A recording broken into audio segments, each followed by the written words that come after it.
In this era of grave spiritual crisis, it is not enough to simply know about your Catholic faith. That is why we need a Catholic Toolbox to equip us with the practical skills necessary to live our Catholic faith to reach our ultimate goal, which is heaven for all eternity.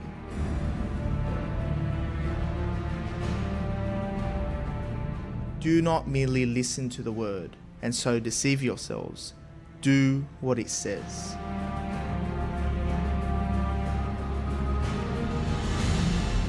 Join us every Tuesday night at 8 p.m. for the Catholic Toolbox as we hand you the tools to go forth, live the faith, and change our modern world today.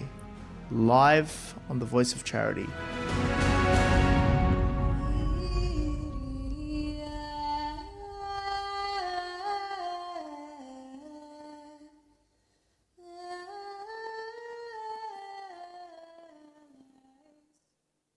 And welcome back to another week on the Catholic Toolbox, the art of practical Catholicism. I'm your host and founder, George Manassa, here as we equip you with practical tools to live your faith in our modern world of today.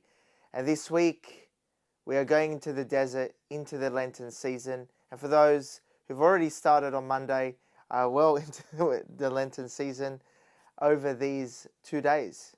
But for the most of the Universal Church, we'll enter into the Lenten season tomorrow, Ash Wednesday, but today is Shrove Tuesday, or Fat Tuesday, or Pancake Tuesday, or often known as Mardi Gras. The Mardi Gras. So happy Shrove Tuesday, or Fat Tuesday, or Drunken Tuesday. Father John Flader, welcome back to the show. Many thanks, George. Good to have you. It's always great to have you. Yes. No, it's yes. How you been? I feel like I haven't seen you for a while. I'm very well, thank God. Yes. I'm very well. You're out and about. You're very busy. You do a lot of things. I'm very busy. You're writing books. You're hearing confessions. You're giving talks. There's another book coming, by the way. Oh, there is? On life after death issues. Yeah, this one will be questions and answers. Mm-hmm. Questions and answers that I've written over the last 20 years of the Catholic Weekly. Yeah. By the way, this coming Sunday, they will publish my 1,000th column. 1,000th column. So wow. That's a bit of a milestone. That is a milestone. And so I thought, we can maybe get another book out of how many questions and answers are there on life after death issues. And I figured I counted them, there were about 50, and I'm writing some more, so I have a few more. And then the book might be titled, Do Pets Go to Heaven? And Other Questions and Answers on Life After Death. So that's the present project, apart from all the other work I'm doing. Okay, but there wasn't another book regarding life and death, was there? Well, there's three. There were three before, and now this is the fourth. Yes, excellent. And question time. For those who don't know, Father John Flader is the columnist in the Catholic Weekly newspaper for the Question Time column, where you answer questions every single week, and you do it, 52 weeks a year, is it? Or 50? Every week there's a column. There's a column. Mm-hmm. Somebody sends a question. You can email your question to Father John, and he'll answer your question. Depending on whether I've already answered it, which is the case with many questions. I can send the already printed answer back to the person who asks, if they ask by email. But questions come from other sources as well, like conversations with people, classes I'm giving and people ask questions, a book I'm reading and here's a great question and answer which comes from the book. So many sources. Excellent. Or maybe emails. I've emailed you many questions. Yeah, lots of emails.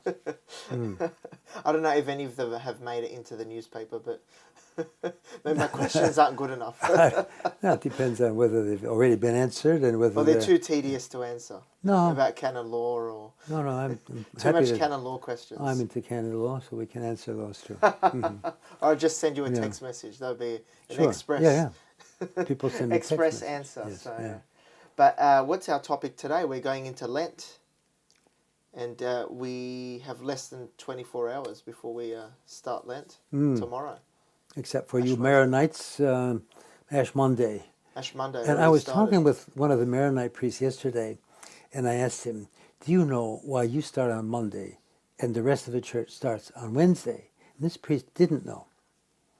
And the answer that I've heard, I think there's two answers, but the one that satisfies me most is that every year in Lent there are two solemnities, St. Joseph and the Annunciation. They always fall in Lent.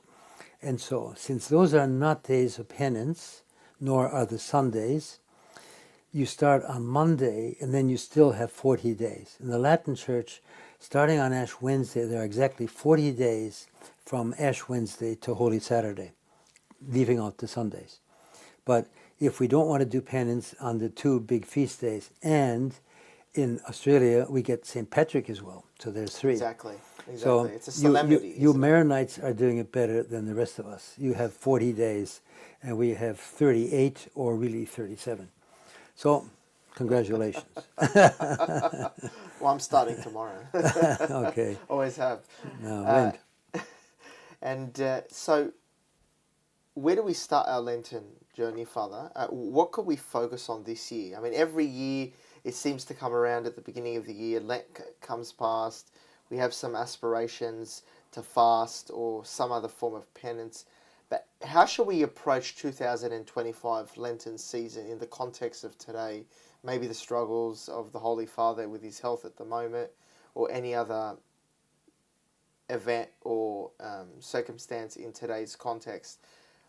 What should be the agenda for 2025 Lent? Well, the agenda is always the same. It's prayer, fasting, and almsgiving. The gospel of the Sermon on the Mount that we read on Ash Wednesday every year. Prayer, and when you pray, don't stand on the street corners, and when you fast, don't make it obvious that you're fasting, and when you give alms, don't let your right hand know what your left hand is doing. So those are the three, always something in those areas. But this year, being the Jubilee year, I've recorded a meditation just today that hopefully can go onto my blog on tomorrow. And if anyone wants to find my blog, by the way, just put my surname, Flader, blog, or Flader Meditations into Google. It comes up straight away. Oh, what's your actual website? Is it Father Flader blog? Oh, there's an official title, but just put Flader Meditations or Flader blog, and it will come up. Or Father John Flader. Well, that will give you lots of other things, like books and articles. Books and articles, okay. Yeah. Flader blog. Yeah. Father And John Flader so blog. what I've done in this meditation is use the Pope's Lenten message for this year, 2025, which we remember is a Jubilee year. So he mentions three different aspects of how we can live Lent this particular year in the Jubilee. And I've used them in the meditation. And the first one is we're on a journey. He calls us pilgrims of hope. People go to Rome, people go to a church or shrine in their own diocese, designated by the bishop to gain the plenary indulgence. So we're pilgrims, and so we are on a journey. So he speaks about various aspects of that journey. And when we think of Lent, and I quote St. Augustine in a beautiful text, that it was a homily that he gave in Easter time, but he said, the time before Easter symbolizes our life here on earth with its temptations, trials, and tribulations. The time after Easter, the Easter season, which is even longer than Lent, symbolizes heaven, the goal of our journey. So life is a journey. We're going through life, whatever time God gives us, to heaven, to eternity. So we're always on a journey, and Lent forms part of that journey. We can quicken our pace now in Lent. So the first aspect was a journey. The second one was we are going together with others. And in the church, thank God, we have a church. We are not making our way to heaven on our own. We're going with the whole church. And others are supporting us. We are supporting them. Communion of saints. People are praying for us in heaven. In purgatory, we're praying for them and we're praying for each other. We go to a church, we go to a mass. There's other people there. We support them just by our presence. They support us. And so our Lenten journey is together with others. And he mentions there particularly aspects of charity that we can live with others. He mentions things like be a listening ear to someone that wants to talk. Let's be there for them. Let's serve them. Let's be aware of their presence. And he speaks of that as an exercise of synodality, working together with others. So the second aspect is we're on a journey together. And the third one, we are on a journey of hope.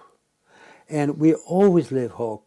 And I've used his beautiful bull of indiction, to use the proper term, for the Jubilee year, Spes non confundit, the Latin title, Hope Does Not Disappoint, from Romans chapter 5. And he's mentioning so many things about hope. I've used that for another one of my meditations, Living in Hope, I think it's called, whatever. And so we're always living in hope. But in today's world, when things are going so badly in some quarters, the laws being passed, the dropout from the practice of the faith of many of our fellow Catholics, the attitudes of people that aren't Christian, and the laws that are being passed. So with all of this, people get anxious. Apart from the environment around us, which can be a source of anxiety, we look at our own families. And there's this one who's very sick, and then we need hope to pray for them. And someone else has just died, and we pray that they will go at least to purgatory and then to heaven, or maybe straight to heaven. And another one is my 22-year-old son. They say, stop practicing the faith. He's married. He's not even having the children baptized. And they give up hope that he'll ever change, especially when he's 41 and he's still in that condition. So hope, we always need it. And especially now, the Jubilee theme is hope. When I first read that, I was delighted, because as a priest, I see a lot of people in various ways, in spiritual direction, in confession, in just dealing with people in masses and whatnot. And everybody has issues. Everybody has things that they're praying for, sometimes wondering, is this ever going to happen? And so hope is such an important, well, it's the second of the theological virtues, faith, hope, and charity. So the Pope mentions hope in the context of the Jubilee year of hope, that we are pilgrims journeying together in hope. And the ultimate object of hope, as he points out numerous times in that document, and as the Catechism says in treating the theological virtue of hope, the ultimate object is heaven, is eternal life. And so our Lenten journey is a journey through life here on earth during this special time of Lent, of the 40 days.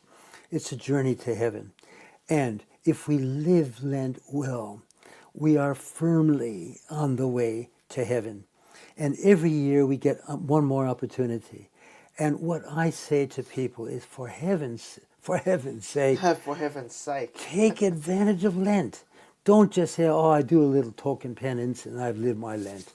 No, make a real effort. Be generous with Lent, in Lent, because Christ was generous in dying for us. And I mentioned all this in that Lenten meditation. So are you calling us to an ascetical struggle in Lent? Absolutely. Are you calling us to be ascetical during this Lent? No, to push absolutely. ourselves and to challenge ourselves? Yeah, no, always. And I quote St. Josemaria, the founder of Opus Dei, with whom I lived in Rome for 2 years and had hundreds of get-togethers, including 2 on my own. What is Opus Dei? What is Opus Dei? That's another whole get-together, George. But no, it's a personal prelate of the church. It's, if you like, it's a body of faithful, Catholic faithful, mainly lay people, plus priests, and struggling for holiness in the middle of the world and in and through their ordinary life. We don't give up what we were doing before to do some special project like serve the poor or engage in education.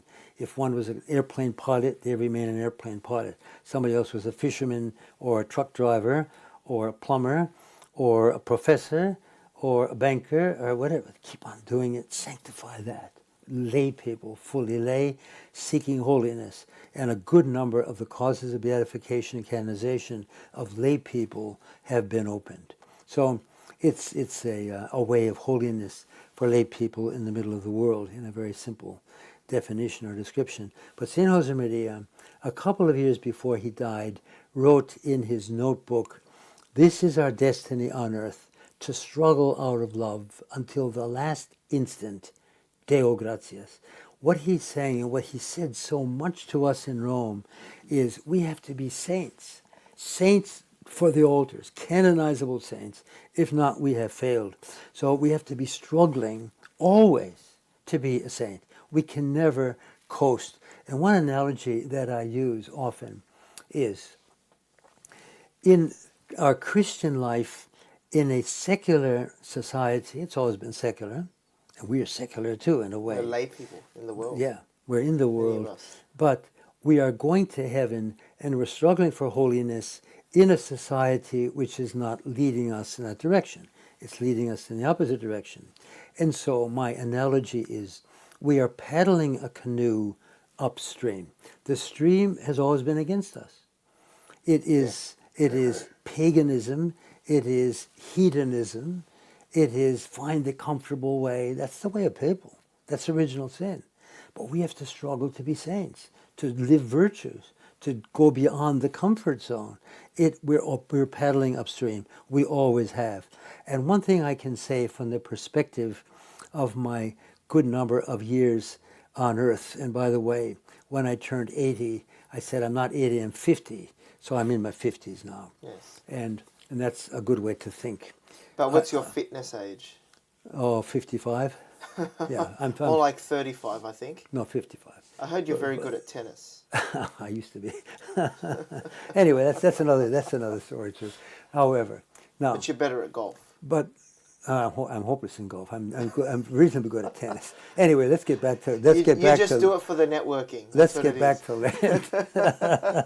Okay, now we're paddling a canoe upstream, and when I came into this world, in the United States, in the 40s and 50s, the stream and the current were nowhere near as strong as they are today. If you turned on television, and we got it in the mid-40s, Yeah, that's right. every program was wholesome. There was no ratings. Everything was family friendly. Everything. And everybody went to church. Everybody went to church. Protestants, Catholics went to church. Now, a few didn't, of course, but practically everybody went to church. They got married in church. Their marriages, in the main, lasted a lot longer than they do today. Drugs did not exist, recreational drugs. Pornography wasn't available. And so it was easy to live your Christian faith then, much easier than it is today. We were paddling upstream, and it wasn't all that difficult. Today, the stream is very strong against it. It is really pagan. And so we have to keep on struggling, keep on paddling, just to stay in the same place, let alone advance. And we should never forget that our life, our struggle for holiness, is not only about us. It is about all the people around us. And our Lord said, "You are the light of the world, and the light is not hidden under a bushel measure. Let it shine." We have to be saints. We have to have a bright light of our holiness, of our love for God, and our virtues shining for many people. We help them to go along with us. So we're not alone in this. This togetherness on the journey is so important. That sense of others around us that we can help. And whether those people be non-believers, whether they be other Christians, whether they be Hindus, Muslims, we pray for them. We want to help everybody get to heaven, because heaven is for everybody. Christ died on the cross, and that's what we're celebrating in Lent, preparing for our redemption by his death on Good Friday and his resurrection on Easter Sunday. He died for everybody. He has a place in heaven for everybody. But a lot of people maybe aren't going to get there. Well, we have to help more to get there. We get there ourselves by our struggle for holiness, struggling out of love until the last instant, not getting to a place where we can say, I'll coast now.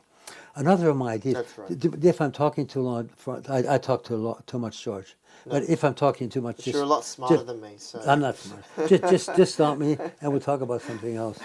But I forgot what I was going to say anyway. I don't need to talk as much, I'm sure my wife's listening here. I think I need to reduce the amount of talking, let other people talk. Well, that's what I'm here for, I suppose, is to say my That's the thoughts fraternal correction. on Lent. Yeah. So one of my thoughts, though, is this, that if we look at what the Church asks of us, Catholics in the Universal Church, Maronites are different. You don't eat anything until 12 often. But for the Universal Church, fasting, which is, what is it for us? It is 3 meals, if you want. 1 full meal, 2 smaller ones that together don't add up to the one full meal, which is exactly. pretty much what many people do anyway. It's pretty and then easy, not eating between meals. Fasting obliges everyone between the ages of 18 and 59. So you reach your 59th birthday, and people would say, hey, that's a bit strange. 59, why not 60? Because in the Latin way of reckoning your age, when you celebrate your 59th birthday, you are in your 60th year. So when you turn 59, you no longer need to fast. And I say, anybody who gets to the age of 59, which is young, and says, oh, thank God I don't have to fast, is foolish. Is very foolish. Why? Because the older we get and look back over the years behind us, we see the accumulation of sins. And when we look forward to when God is going to call us, there is less and less time remaining to make up for those sins. And my own way of looking at this is, the older you get, the more penance you do. We don't know whether we're ready to go straight to heaven or possibly to purgatory. Let's do more. And we're helping the communion of saints by doing that. We're growing in holiness, and we're more likely, if possible, to go straight to heaven. And it's essential for holiness in any case. St. Josemaria writes in The Forge, you will have as much sanctity as you have mortification done for love. And I often quote that. I think it's probably in my meditation. Maybe it isn't anyway. For those who want to tune into Father John's meditation, they air here live on Voice of Charity Australia Radio, 17:01 a.m. Wednesdays, 4:30. Is that correct? Or 4 o'clock? I think it's 4:30. But tune in at 4:30 every Wednesday for your 30-minute meditation by Father John Flader. You can listen here live on radio. Or go to the blog and then subscribe to it, and then every new meditation you will get a notification on your device. Or and then, podcasts. And there's over 100 meditations. You can just listen to them at your leisure. So the podcast is very important. So you can download Father John Flader's Meditations of a Catholic Priest. Just type in John Flader or Father John Flader, and the podcast will come up with all your meditations. No. If you put my name, all sorts of things will come up. Just put into the podcast. Flader blog or Flader meditation. Then it will come up to the blog site. Yeah, but I'm just saying for the podcast, if you go to Spotify or Podbean or any, you could type in Father John Flader, and then your podcast comes up on any podcast platform. Yes, I've tried it. I follow you. I follow your podcast. That's new to me. That's very nice. Because many people access through they find it helpful through the podcast because you can listen to it more readily in the car or via your phone. But yeah, I wanted to touch on fasting. So fasting is 1 main meal and 2 smaller meals, which don't add up to the main meal. And nothing between meals. And nothing between meals. And for Maronites, it's fasting from midnight to midday. Yeah. Okay, that's what counts for Maronites. Now, obviously, you could fast from midnight to midday, and then what I do is I try to do up to midday. That's a good idea, and then eat the 1 meal and 2 smaller snacks. Yeah. With no snacks in between, And which is a good idea. What I recommend is, well, let me go back to history. Yeah. When I was your age or younger, maybe your age had changed by then, but when I was, let's say, at university in my 20s, then the whole church fasted every day of Lent. Yeah. So it wasn't Ash Wednesday and Good Friday. It was every day of Lent. So when you went through the serving line at university, you were hungry in the evening because you just had 2 smaller meals. You hadn't eaten between meals. and you were growing and getting in lots of exercise and sport. So you were hungry. Well, the whole church did that for all of those years until the fasting was reduced to Ash Wednesday and Good Friday. And abstinence used to be every Friday of the year, of course, abstinence from meat. Have we become soft as a church? Yes. I just said that categorically. I've got a quote from John Paul II. But don't we want to be pastoral, Father? We always hear the word pastoral. Yeah. And be synodal or pastoral, all those key words. Yes. Shouldn't we soften up to get with the times, as the church has done? We want to get to heaven, and we want to help lots of other people get to heaven. And let me quote Rodney Stark, an American sociologist of religion. One of his great books that I read was The Rise of Christianity. And he looks at why Christianity survived thrived in those early centuries in spite of persecutions. Well, at some other point, Rodney Stark said, the religions and institutions within religions which are the fastest growing are those that make the most demands on their subjects. And one of the things he mentions, I think it's in The Rise of Christianity, is the rate of growth of Christianity in those early centuries was about, he said, 10% a year. We can only estimate it. Okay. But 10% a year, equivalent to the fastest growing religious body today, which is the Mormons. Is it the Mormons? The Mormons. And the Mormons make great demands on their people. If you look at what they're doing, there's no smoking, there's no alcohol, and young people will spend 2 years 18 years old spreading the faith. As missionaries. Exactly. That's demanding.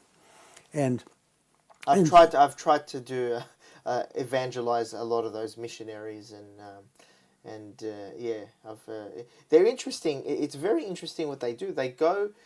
They're from Utah in the United States. A lot of them are from Utah or from the Pacific Islands, and then they come to Australia. They spend 2 years, and they live in some shed house with the women and the men separate, and then they go around speaking to people, knocking on doors. I mean, it's interesting. It's 2 years off. It's admirable. It is absolutely admirable. It's very admirable.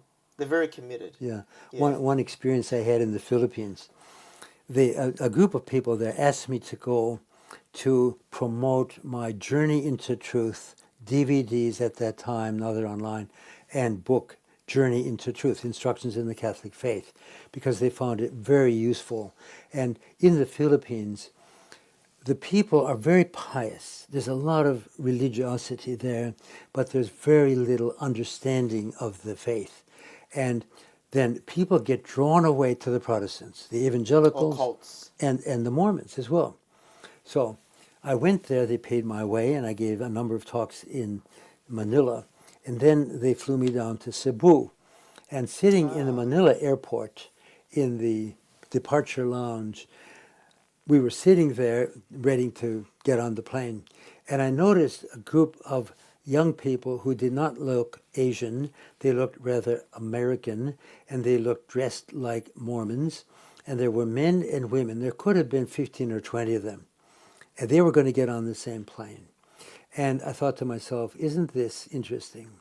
I am going to Cebu to tell the Cebuanos, look, it's so important to learn the truths of your faith so that you don't get drawn away by people of other religions. And here were the Mormons going to Cebu to tell the Cebuanos, come follow us. We're the Church of Jesus Christ of Latter-day Saints. And they're very attractive. One of the things about Mormonism... Did you try and evangelize the Mormons on the plane before they got to Cebu? I didn't. I wasn't sitting next to them. I would to mitigate the... No, I didn't. I didn't the have heresy, an opportunity. the spread of heresy. No, but I used to play tennis with a Mormon when I was chaplain of the University of Tasmania. He was a Rhodes Scholar, lecturer in law and in jurisprudence. He was a very Was he from fine Utah? Man.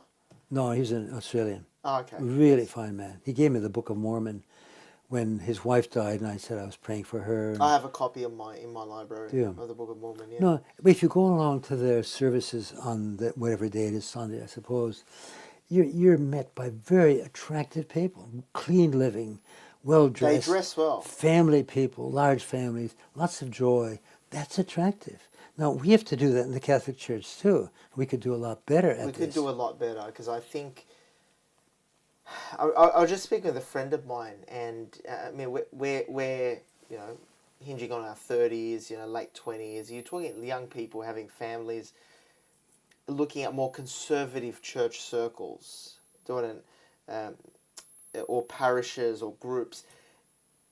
We're not the best as Catholics at welcoming people, No, or we're being not. the most welcoming. No, We some can be churches, very judgmental, especially in more traditional circles or conservative circles. We can be closed off. That's not good either. You know, it's not a good thing. There needs to be you know, in some places in the church, you know, there's no sense of apostolate. There's no apostolic zeal. Yeah, It's such a shame. the evangelization, the church exists to evangelize. Paul It's VI. seen as optional. Yeah. You know, that if you go to a more traditional liturgy and go for the lunch afterwards on Sunday and be in a traditional, you know, with the priest and go to catechism, but there's no outward looking. No, There's no outward looking. And the church And it's a big must shame. be.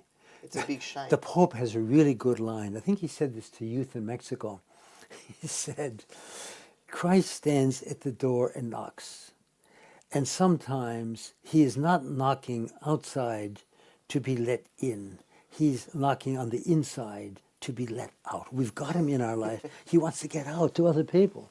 And we just keep our light under a bushel measure. We're happy to be practicing our faith. And there's so many people that need our light, that want it. Good people. There's so many good people that are becoming converts. I mean, we had, Yes. in the parish Yes. of Chatswood in Sydney, last year, throughout the whole year, or most of it, they ran my program, Journey into Truth, for adults. Which is fantastic. For those listening here, you can go to parousiamedia.com or anywhere where it's published. It's a Journey into Truth Yeah, by Father John Flader. yeah. It's a great introduction to Catholic faith, especially for somebody who's a catechumen or somebody wanting to learn their Or faith. catechist. Yeah, or Parents, catechists.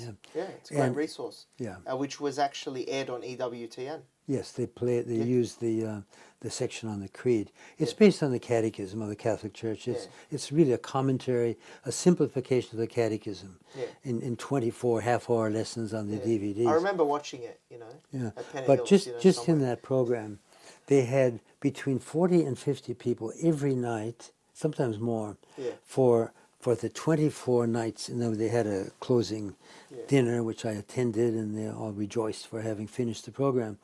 But the parish priest, Father David Ranson, was a really good priest in that large parish, told me that last year, that is to say, 2024, he received into the church in the Easter Vigil 49 people. Wow. 49 in one parish. One parish. And this year, he says, they have more than 50.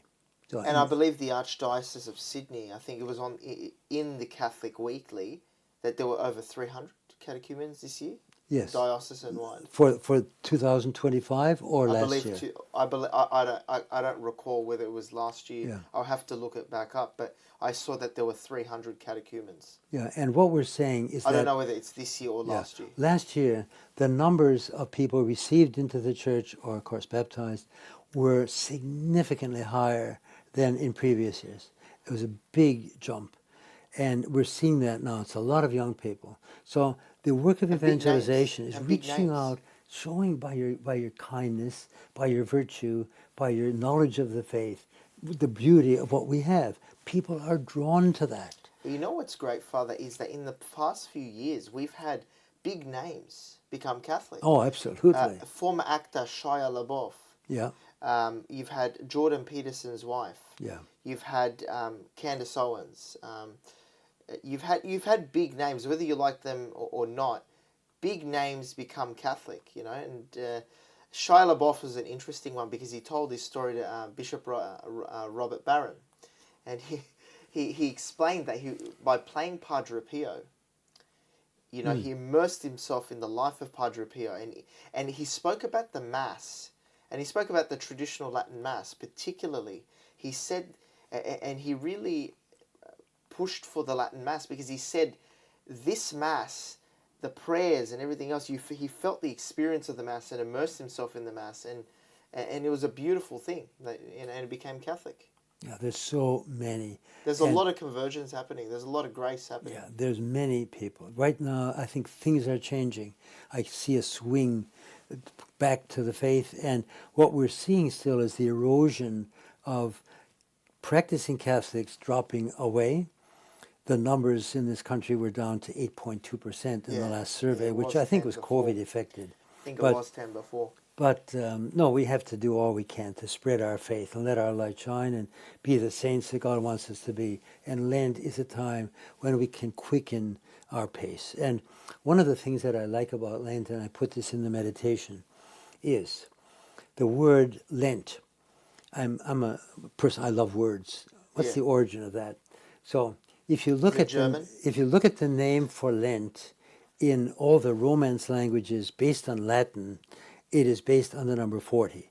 So quadragesima is what it's called in Latin. That means 40th. And then in Spanish it's quaresma. I think in French it's quarem. In Italian, I forgot it. Okay, that's all right. Well, I think last Sunday in the traditional rite we celebrated Quinquagesima, I think. Well, that's another approach to it in the old calendar. And the ordinariate calendar as well. That follows the traditional. But we get Lent. Now, what does that mean? It's based on an old Anglo-Saxon word meaning springtime. Yeah. And because Lent falls in the spring in the Northern Hemisphere. But I say, if we live Lent well, if we really make that extra effort, then it's a springtime in our spiritual life. What is a springtime? It's new growth, it's buds, it's blossoms, it's leaves, it's flowers. We have that in our spiritual life if we live it well. And one of the things I think we should comment on is, and this is my way of recommending how to live Lent, prayer, fasting, almsgiving. Okay. A 3-course meal. When you go to the restaurant, it's a 3-course meal. And then in each of the courses, the menu allows for different things that you can choose from. Yeah. And I recommend choose something from each of the courses. So in your prayer life, how can you improve your prayer life? Maybe get to Mass more often. Meditate in your mental prayer. Do mental prayer and meditate on one of the counts of the Passion. I like to do that myself in Lent. I'm now reading a book about the Passion of our Lord just for Lent. And pray the Rosary, whatever. Many ways we can improve our prayer life, but choose something to improve your prayer life. Then fasting. Choose something in that area of self-denial. And one that I'm recommending now, because in my talking with so many people, I see virtually everybody has a problem with their mobile phone. Yes. And everybody. So there's 3 problems. Problem number 1, they look at it too often. I was talking with somebody last night, and he had an app on his phone. I think it was an iPhone, and it was something to do with the times you pick it up. And this man is involved in a very important IT company. He's in charge of Southeast Asia and India and whatnot. Mm-hmm. But I think when he picked up his phone, the number like 161 appeared. So 161 times in one day, he picked up his phone. Now, maybe a lot of that was for business.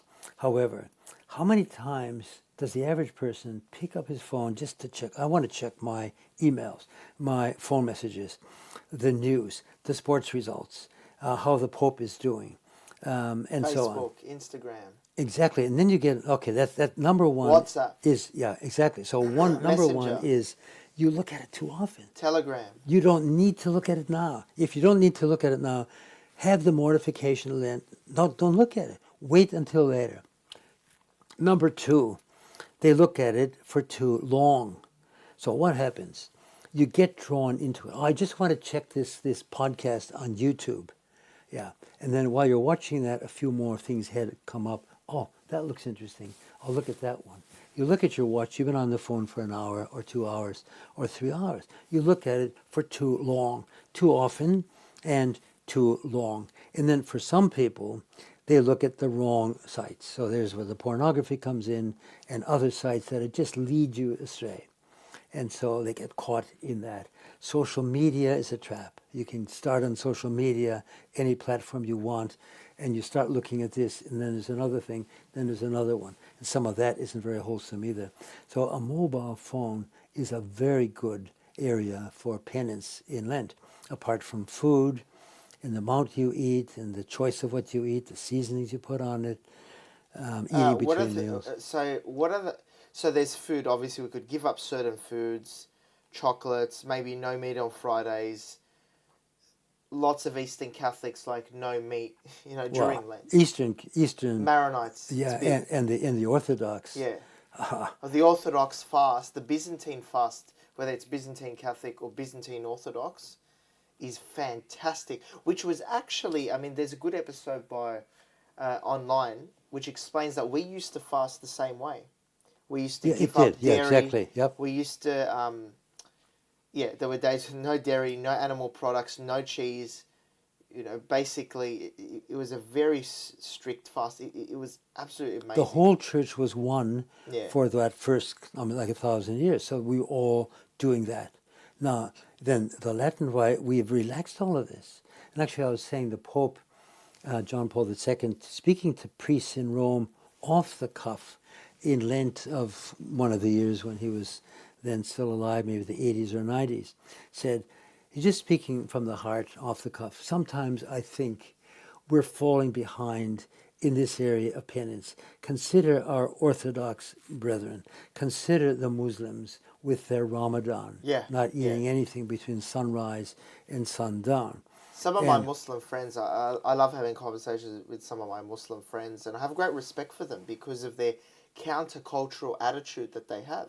They're countercultural. Absolutely. They're courageous. They wear their prayer gown, their abaya into work. They're countercultural, and I say that to my friends that I take a lot of inspiration from their counterculturalism. And today sometimes you have even we're too shy to pray grace before a meal. Yeah. Sometimes you have I've seen clergy who don't wear their collars in public because they're ashamed. Or we don't wear a cross in public, or sometimes we can be ashamed. We can learn counterculturalism from our Muslim brothers and from other Christians. And I think, for example, in Australia, take rugby league, and Nathan Cleary, who's one of the best, walks onto the field, makes the sign of the cross. And what you see is those islanders who are Christians, maybe Methodists, whatever they are, getting down on their knees and praying in a big circle. And sometimes with players from the opposite side as well after the game. And they're praying.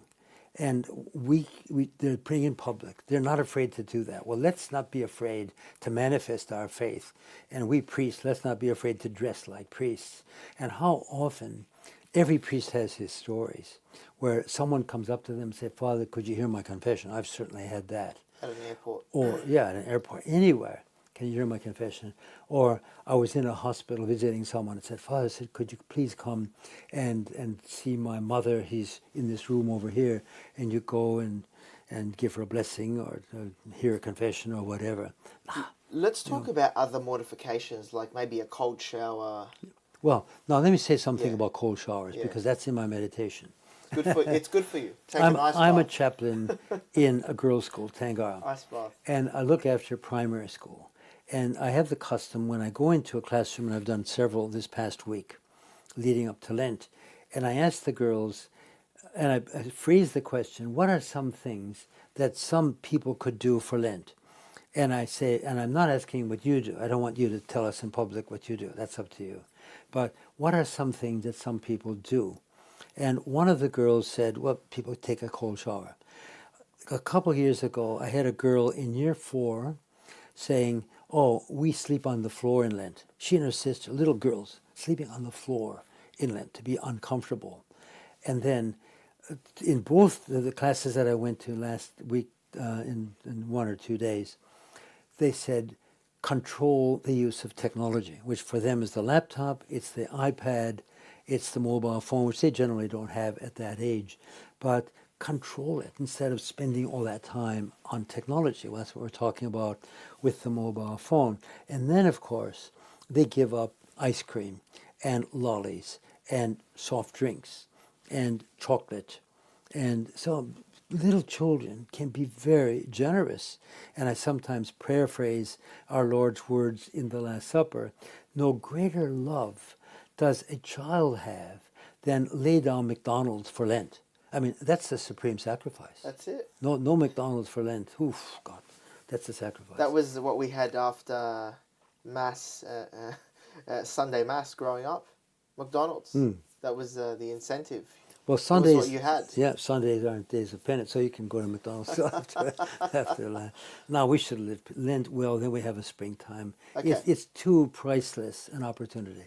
So prayer, fasting. I mean, I think we covered penance and fasting. And then almsgiving, charity. Let's talk about charity. What could we do during Lent for charity? Because I know myself and my wife, we're volunteering, to help the homeless, every week during Lent, Good. for an hour.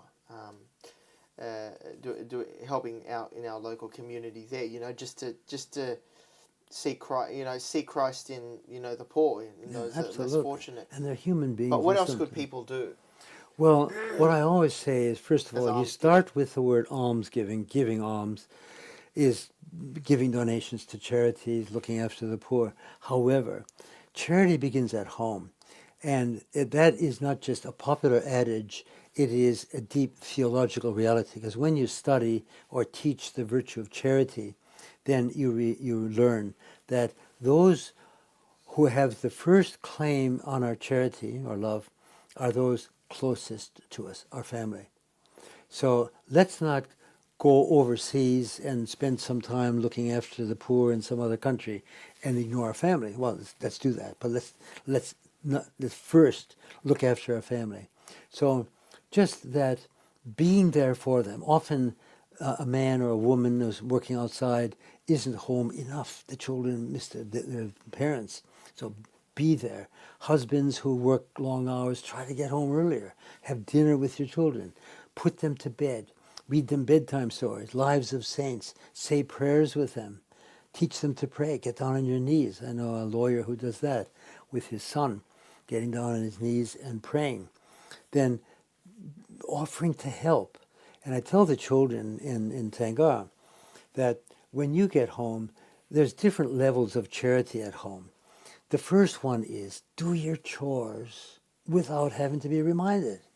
Why should your mother have to tell you, remember to take out the garbage or take the dog for a walk or stack the dishwasher or set the table or help with the meal? I mean, they do not have to be reminded. That just puts a strain on your mother or your dad. Then, sometimes go into the home after you've come home from school. Mom, is there anything I can do to help you? And maybe there isn't, but Mom would be so grateful if you said that. Is there anything I can do to help? Oh dear, could you please look after the baby? Could you please help me prepare the meal or whatever?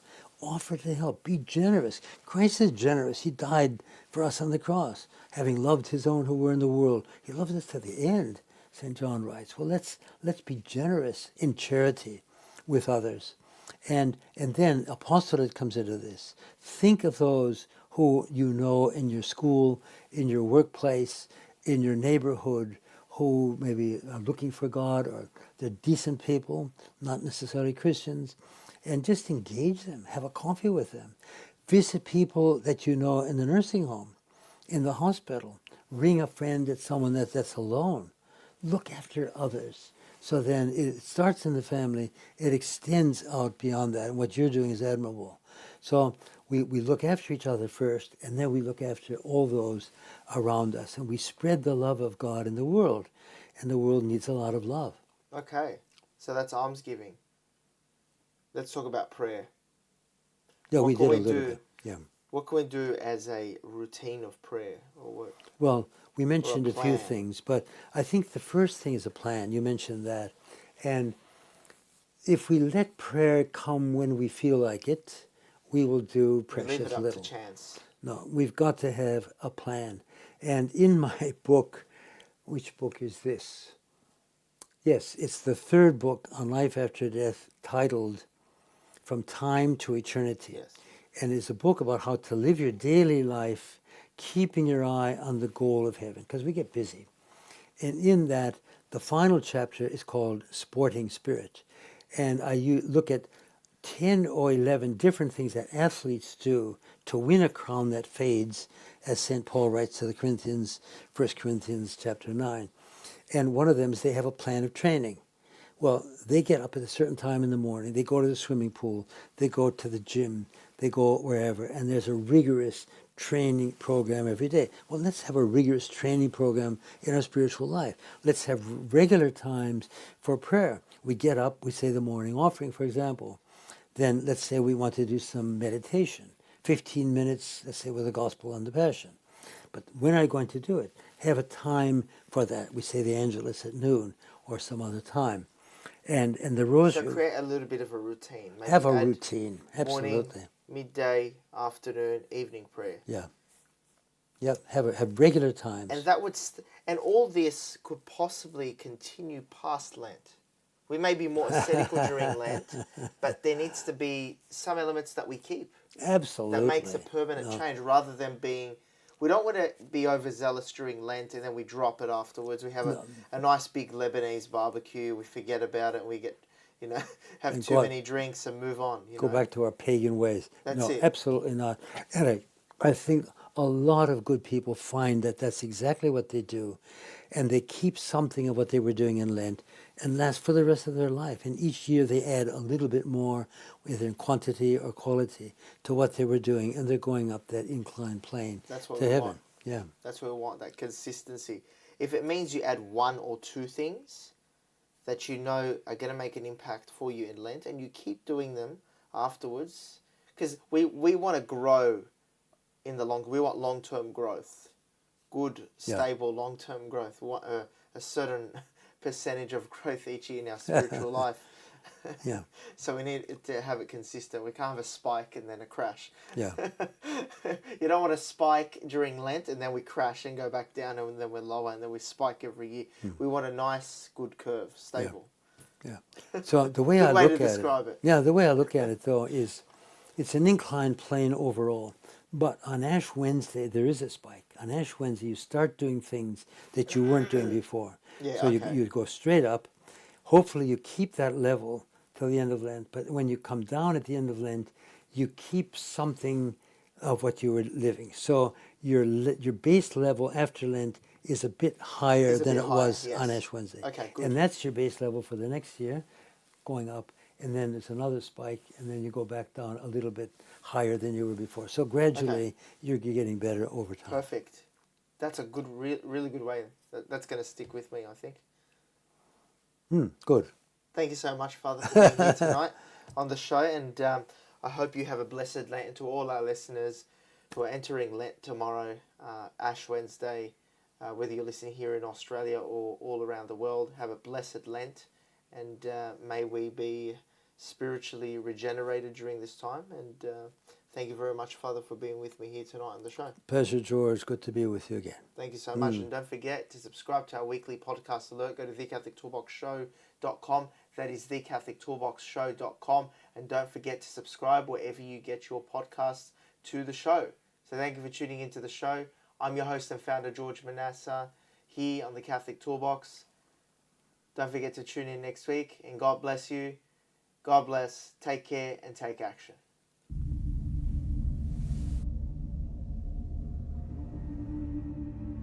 In this era of grave spiritual crisis, it is not enough to simply know about your Catholic faith. That is why we need a Catholic toolbox to equip us with the practical skills necessary to live our Catholic faith to reach our ultimate goal, which is heaven for all eternity.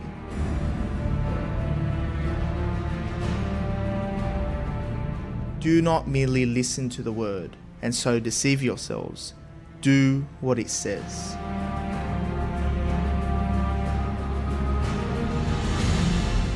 Join us every Tuesday night at 8 p.m. for the Catholic Toolbox as we hand you the tools to go forth, live the faith, and change our modern world today. Live on the Voice of Charity.